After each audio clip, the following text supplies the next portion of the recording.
Hello everyone, Rena Michaelis here. And I don't have a script and I don't have anything written out or planned. This is very spontaneous. Even I don't know what I'm gonna say. And this is just coming straight from the heart. I have come to the realization that I am more Republican than I thought. I have been, or I used to be, a lifelong Democrat, but it seems like the reason why I always thought that the Democratic idea was correct was because it was the only ideas that I was ever exposed to. It's kind of like all of my family are Democrats, and the media is heavily left leaning. So it's kind of a lot like you just view it as a fact. You just view everything that the Democrats say as a fact. It can't be questioned or judged or anything.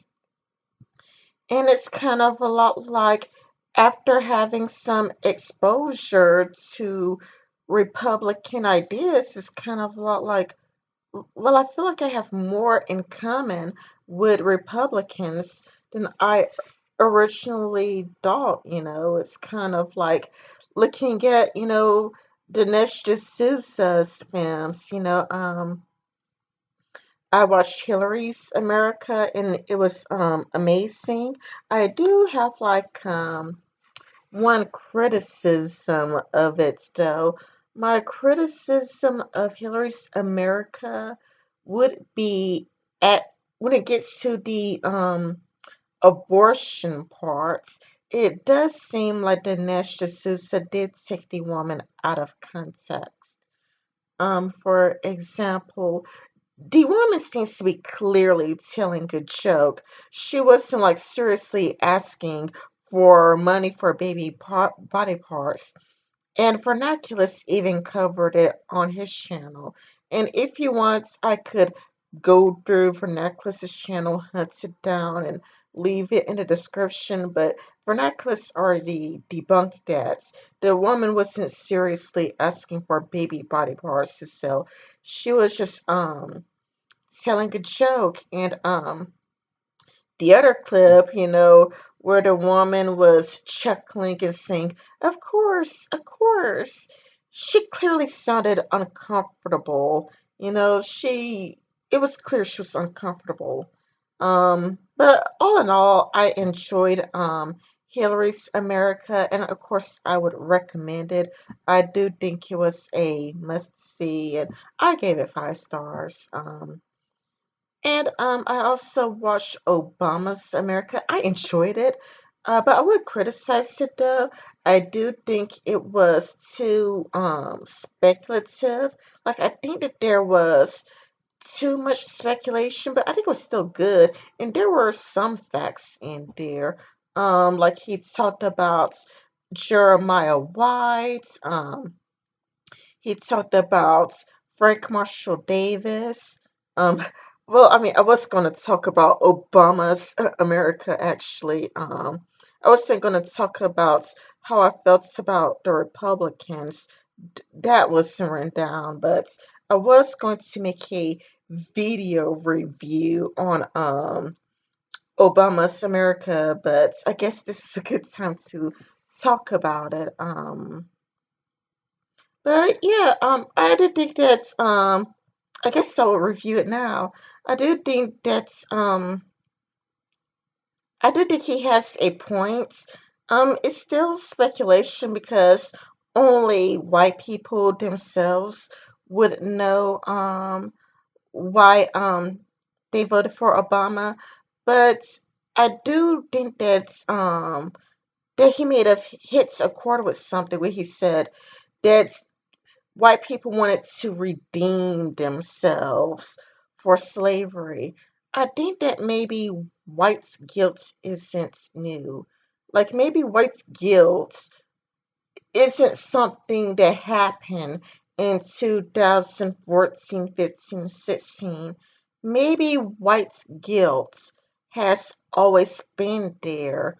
Cause that guy was saying, one guy was saying, my mother's white, my father's black, and I understand both worlds, and white people never forgave themselves for slavery, and um how white people wanted to redeem themselves from slavery, and how, Obama represents, we could get past it.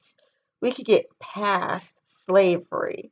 That the white's guilt was always there, and you just wanted to vote for Obama to go, you know what? I'm not racist. I'm not, I'm not, I'm a good white person. I will vote for a black person, and, I could just tell my grandkids, I voted for a black person. Um, when really, that still, it would say that white guilt was always there, that white people never really forgave themselves for slavery, even though 1.4% of white people owned slaves during the heights of slavery, and white people were also slaves. The Irish were prisoners of war, and the Irish was also slaves. Um, and how did I get that 1.4% number? I googled it. Like, I googled like how many white people own slaves, and it was just like 1.4%. And how do I know about it the Irish being slaves? I heard it from like modeling on a Google Hangouts, but yeah, I was just, this election has taught me that I have more in common with conservatives. I have more in common with Ben Shapiro and Dinesh D'Souza and whatnot than I ever really did, with the left. Like, I listened to the left, and I would watch all the GOP debates. And when I watch the GOP debates, it feels like I am more conservative than I realized. And again, it's just like, when you're only exposed to left-leaning views, when your whole entire family's Democrat, when you look at the media, the left points of view just seems like a fact, a reality. And if you're a Republican, to the eyes of a Democrat, you're denying reality. You don't live in the real world, you live in some backwards world. But when I actually listened for the first time, it's like, wow, now that I'm listening to the GOP debates, it's like, well, what's going on? I realized that I agree. I agree more with the Republicans than Democrats. I mean, not with everything. I'm still, pro LGBT. I'm for gay marriage and whatnot. But I don't think that they're adding too many letters. I mean, does the P really need to be there? Can we just get rid of the P? The P doesn't belong there. Pedosexual. Okay, not that far, but it's like, I do care about some gay rights. But all in all, I agree with more with what Republicans are saying, and, like, following so many Republicans on Twitter, you know, I am just surprised how much we have in common. And I think it's because, the Democrats, they have emotional trappings. Like, you feel like if you disagree with the Democrats, that you're a bad person. It keeps you in a chain. It keeps you in emotional slavery. You feel like if I disagree with a Democrat's done this or that I'm hateful or bigoted or intolerant, and it's kind of like it's emotional slavery. You feel like you either have to agree with them or you're evil, and it's kind of like you just can't bring yourself to disagree because you don't want to feel like a bad person. And it's kind of like it's like only bad people would disagree with the Democrats. And I kind of noticed it, but I kind of not. And I don't know how to explain it, but like sometimes it would win, but sometimes it is kind of clear that they're being too manipulative.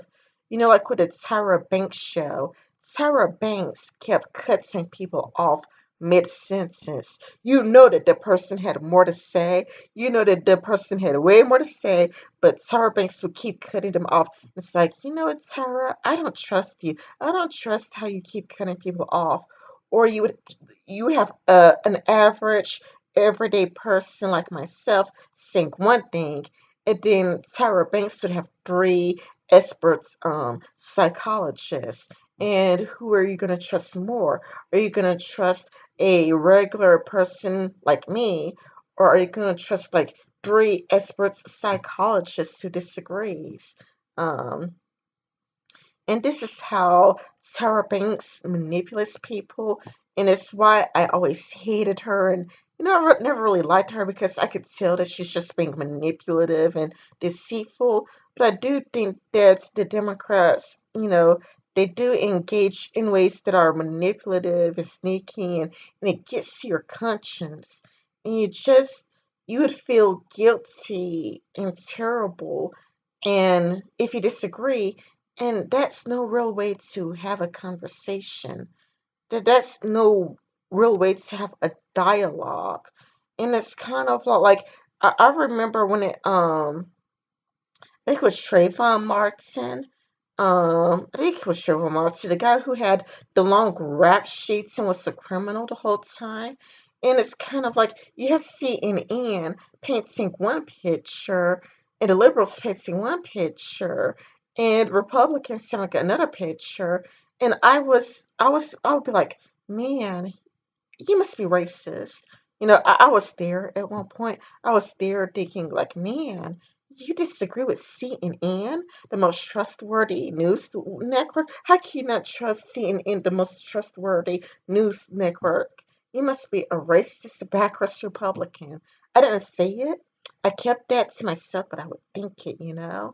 And it's kind of like now that I've been exposed to, Sargon of Akkad and whatnot, it's just like a whole new world. It's like I'm being red pilled. And even now, listening to conservatives and talking to them on Twitter, it's like, who knew I would have this much in common with you this whole entire time? And it leaves me thinking, how many black people are conservatives? How many black people would be better off in a Republican Party? What I mean is, you know, um, Democrats engaged in emotional slavery. They're like Republicans hates you. Republicans think you should be a slave. The Republican Party is the party of the KKK. The Republicans, they don't like black people. The black people who are Republicans are sellouts. And they lead you to thinking certain things. So when you're black, you just think, oh, you're Republican, you're racist, you hate me, you don't want me around, you don't like black people. And I mean, when you're a black Democrat, you are convinced that Republicans hate you. And it's kind of like cognitive dissonance because, if many black people never left the South, so the South still has a lot of black people. So of course you could talk to, you know, a white person and know that they're not racist. But at the exact same time, it's kind of like, I don't know.